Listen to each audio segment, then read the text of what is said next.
하나님 말씀 민수기 11장 10절에서 23절 말씀입니다. 백성의 온 종족들이 각기 자기 장막 문에서 우는 것을 모세가 들으니라. 이러므로 여호와의 진노가 심히 크고 모세도 기뻐하지 아니하여 모세가 여호와께 여짜오되 어찌하여 주께서 종을 괴롭게 하시나이까? 어찌하여 내게 주의 목전에서 은혜를 입게 아니하시고 이 모든 백성을 내게 맡기사 내가 그 짐을 지게 하시나이까? 이 모든 백성을 내가 배웠나이까?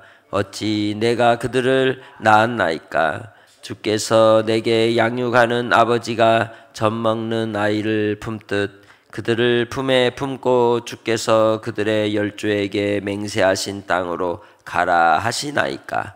이 모든 백성에게 줄 고기를 내가 어디서 얻으리이까? 그들이 나를 향하여 울며 이르되 우리에게 고기를 주어 먹게 하라 하온즉 책임이 심히 중하여 나 혼자는 이 모든 백성을 감당할 수 없나이다. 주께서 내게 이같이 행하실진대 구하옵나니 내게 은혜를 베푸사 즉시 나를 죽여 내가 고난 당함을 내가 보지 않게 하옵소서.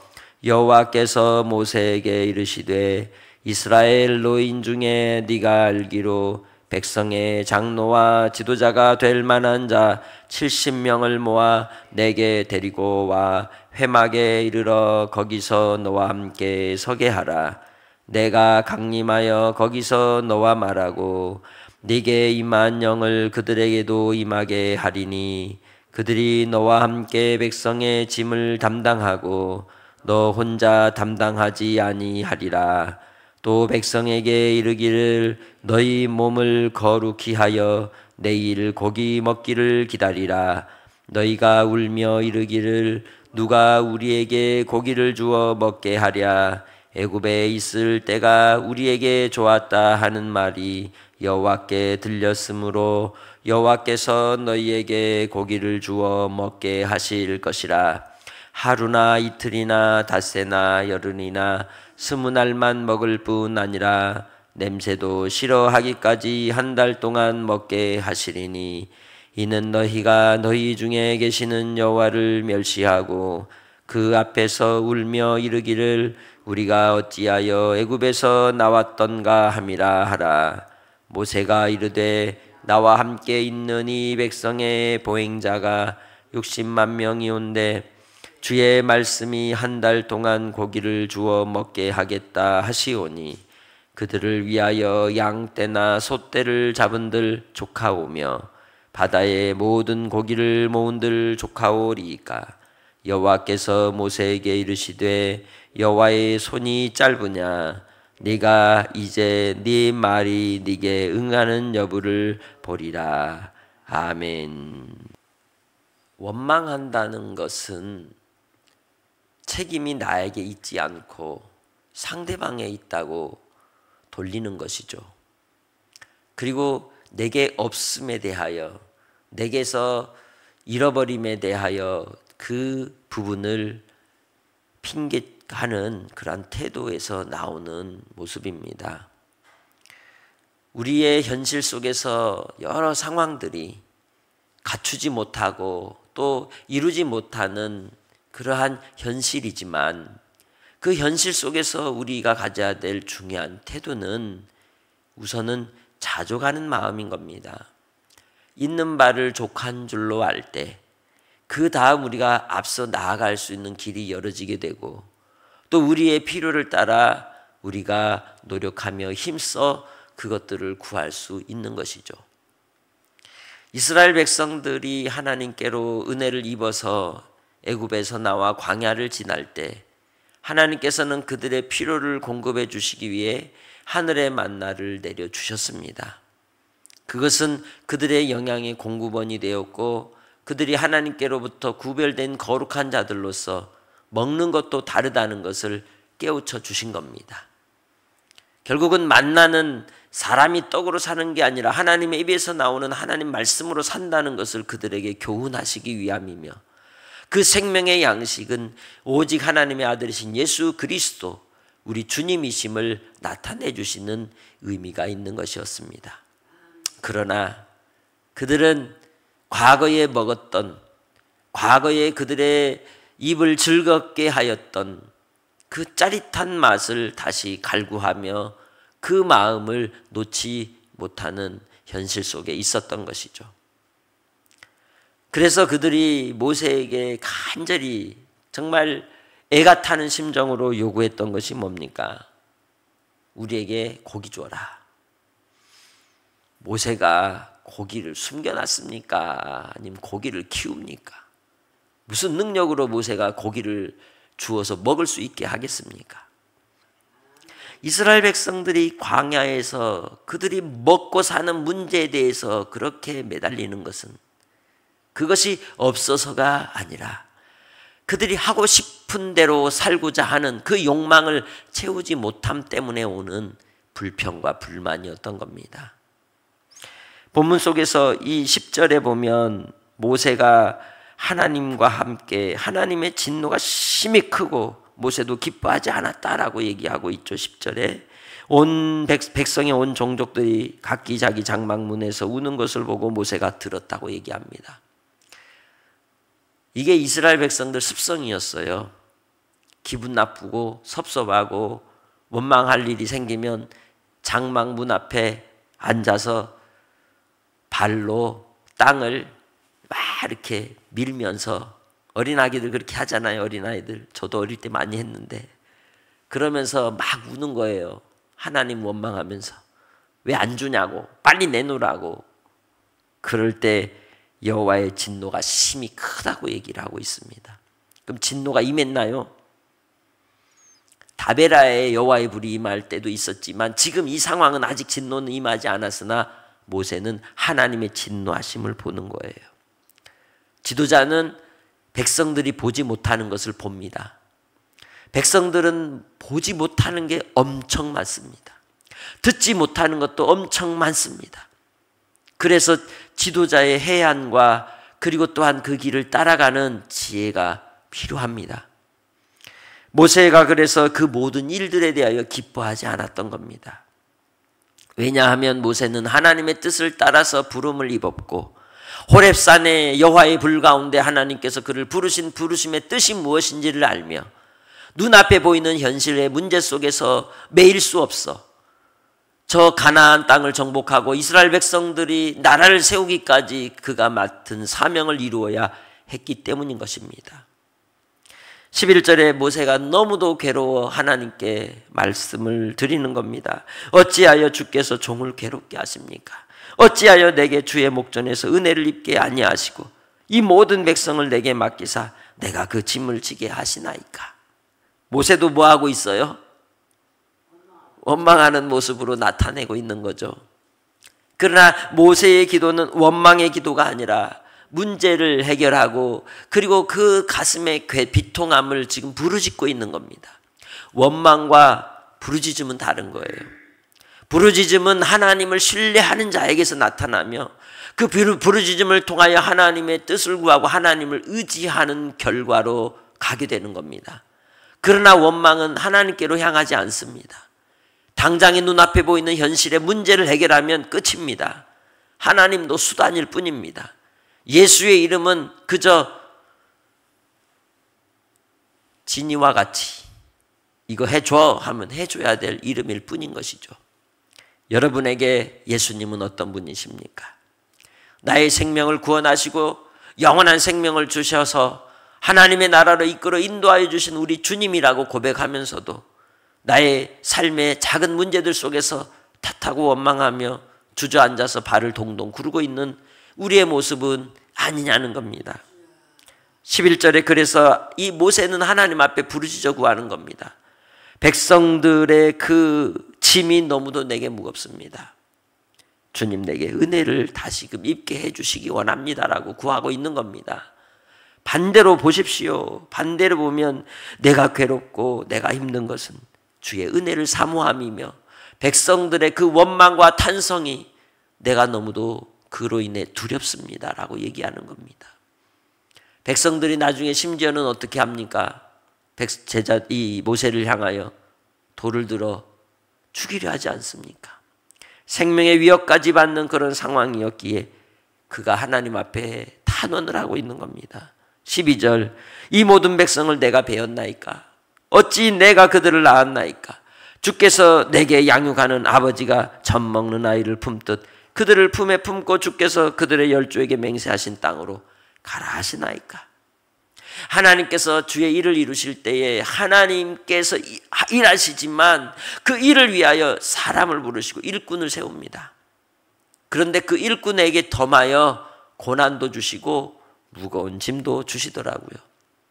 그러나 그 고난과 시련의 과정 속에서 하나님께서 그 백성들을, 그 지도자들을, 제자들을, 그리고 일꾼들을 훈련시키시고 단련시키심은 하나님 앞에 더 거룩한 자로 세우기 위함이시라는 겁니다. 우리에게 있어서 우리가 믿음으로 살아가는 삶의 길이 그저 손탄하게만 되지 않는다는 거예요. 나의 삶의 길을 통하여 끝까지 믿음을 택하며 가는 좁은 길, 협착한 그 문을 통과하여 가는 삶의 노정이 있어야 한다는 것입니다. 그 길에 모세는 마치 자기가 낳은 것도 아닌데 내게 품에 안게 하여서 양육하게 하심이 무슨 의미입니까? 난 너무 힘들어 죽겠어요 라고 고백하는 것이죠. 우리의 현실 속에서도 내게 맡겨주신 사람들이 있습니다. 병든 부모님, 또 내가 원치 않는 환경과 상황 속에서 짐처럼 우리에게 맡겨진, 연결된 그 자녀들, 그 관계 때문에 끊지 못하는 고통 속에 있을 수 있다는 것이죠. 그러나 하나님은 더 잘 아십니다.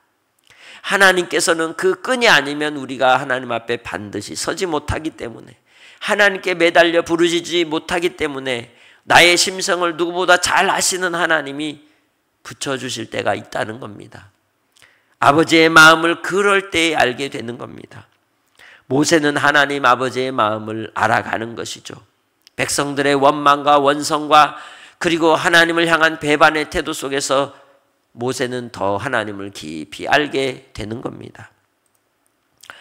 그래서 모세가 다시 하나님께 부탁을 드리는 거죠. 이 모든 백성에게 줄 고기를 내가 어디서 얻을겠습니까? 그들이 나를 향하여 울며 우리에게 고기를 주어 먹게 하라고 하는데 나는 방법이 없습니다 라고 그렇게 고백을 하죠. 그러면서 책임이 심히 중하여 나 혼자는 이 모든 백성을 감당할 수 없나이다. 모세가 하고 싶은 얘기가 이거인 거예요. 나 이거 너무 힘든데요. 하나님 빨리 해결해 주세요. 백성들에게 필요한 것을 주십시오라고 얘기하면서, 그리고 15절에 주께서 내게 이같이 행하실진대 구하옵나니 내게 은혜를 베푸사 즉시 나를 죽여 내가 고난당함을 내가 보지 않게 하옵소서. 나 너무 힘들어요. 차라리 주님 데려가 주세요. 그럴 때 있었죠? 그러나 주님은 쉽게 데려가지 않습니다. 왜? 사명이 있기 때문에. 모세는 모세가 감당해야 될 사명이 있기 때문에 주께서 그 고난 중에서도 마치 밀당을 하듯이 끌고 당기듯이 그렇게 끝까지 함께 하시는 겁니다. 여러분의 인생의 삶도 쉽게 문제가 풀어지지 않지만, 그러나 그 또한 주님이 나와 함께 밀당하는 겁니다. 밀고 땡기면서 저 영원한 하나님의 나라의 자녀로, 백성으로 열매 맺는 삶이 되도록 이끌어 가시는 것입니다. 그러니 우리가 살 길은 뭐겠습니까? 기도하는 겁니다. 엎드리는 겁니다. 주님의 은혜를 구하고 도움을 구하는 겁니다. 그래서 그 나를 차라리 데려가 주시라고 하면서도 구하는 바는 은혜인 것이죠. 하나님의 은혜는 나를 살리십니다. 하나님의 은혜는 우리를 세우십니다. 하나님의 은혜는 믿는 자들에게 살 길을 열어주시는 줄 믿습니다.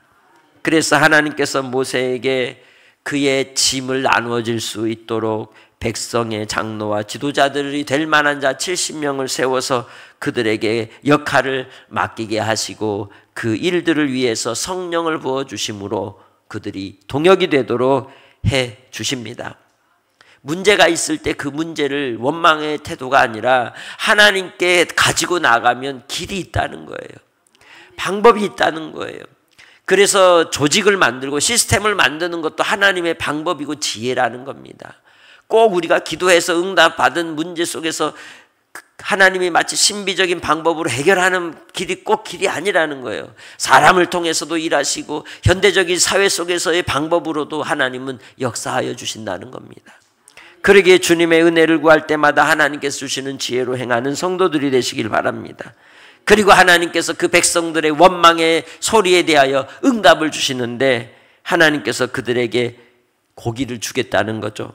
그래야 그 고기를 어떻게 하겠다는 거예요? 며칠 동안 주시겠다? 한 달 동안 먹이겠다는 겁니다. 우리의 인생 속에서 우리는 그렇게 우리의 구하는 것에 대해서 마치 그거 아니면 안 되는 것처럼 생각하지만 가장 아름다운 성령의 열매가 절제라는 걸 잊어서는 안 되는 겁니다. 하나님께서 주시고자 하시는 그 은혜는 절제함을 통하여 이루어지는 겁니다. 구별된 자는 거룩함을 지키기 위해서 절제하는 겁니다. 그래서 그들이 그렇게도 고기를 주어 먹게 해주라고 그렇게 몸부림을 칠 때 그 이유가 어디에 있습니까? 애굽에서 우리 먹고 좋았다 그 말이잖아요. 우리 그때 정말 좋았다. 우리도 믿음 생활하면서 가끔씩 하는 말이 뭐예요? 그때가 좋았어. 뭐가 그때가 좋아요? 그때가 좋을 수도 있지만 지금 오늘 우리는 현재를 사는 겁니다. 우리는 오늘 현재를 통해 내일을 소망하며 사는 하나님의 백성이라는 걸 잊어서는 안 된다는 것이죠. 그래서 과거는 과거일 뿐 오늘을 통하여 하나님의 나라를 위해서 충성하는 삶의 사명자가 되어야 하는 겁니다. 하나님께서 오늘 우리에게 주시는 그 양식으로 만족하고 감사하면서 살아갈 때 하나님께서는 반드시 영원한 하나님의 나라에까지 이끌어 인도해 주시는 줄 믿습니다. 그들이 과거로 돌이키며 과거에 매일 때 하나님께서 행하신 일이 무엇입니까? 30일 동안 하루 세끼 모두 다 메추라기를 먹게 하시죠. 질려버리는 것이죠. 아무리 고기가 땡기는 사람이라 그래도 삼시세끼 한 달 동안 매일 먹어보십시오. 물리는 겁니다. 더 먹고 싶지 않은 겁니다. 그러나 그것은 저주가 된다는 걸 분명히 우리에게 보여주는 것이죠. 우리가 성공하는 걸 원하고 많은 소유를 갖기를 원하지만 그것이 독이 될 수 있다는 겁니다. 우리가 입에 잘 맞는 맛있는 달콤한 것들만 먹어보십시오. 몸이 망가지는 겁니다. 나의 영혼도 내가 원하는 것, 내가 바라는 대로 내 욕심대로 사는 인생은 결국 망하는 인생이요 죽는 인생으로 가는 겁니다.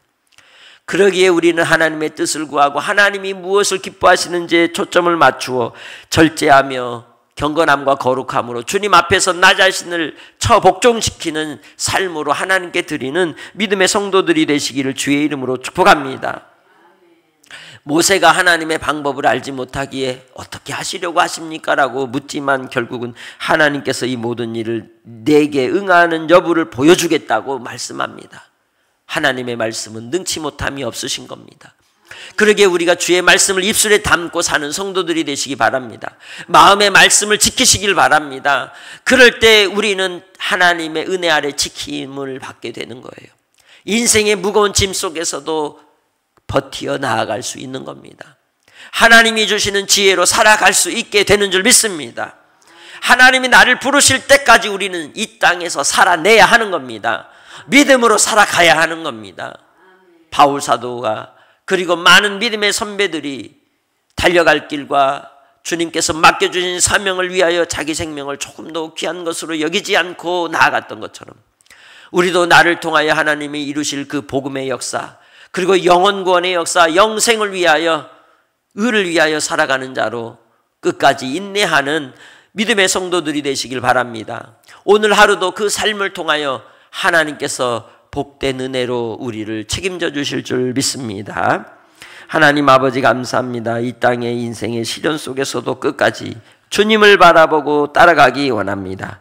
주께서 역사하여 주옵소서, 함께하여 주옵소서. 아버지 하나님, 오늘도 종들의 기도를 들으시고 응답하여 주시고 아버지 하나님 앞에 자족하며 감사하며 주님과 동행하는 신앙이 되게 하옵소서. 영광 받으실 예수님의 이름으로 기도합니다. 아멘.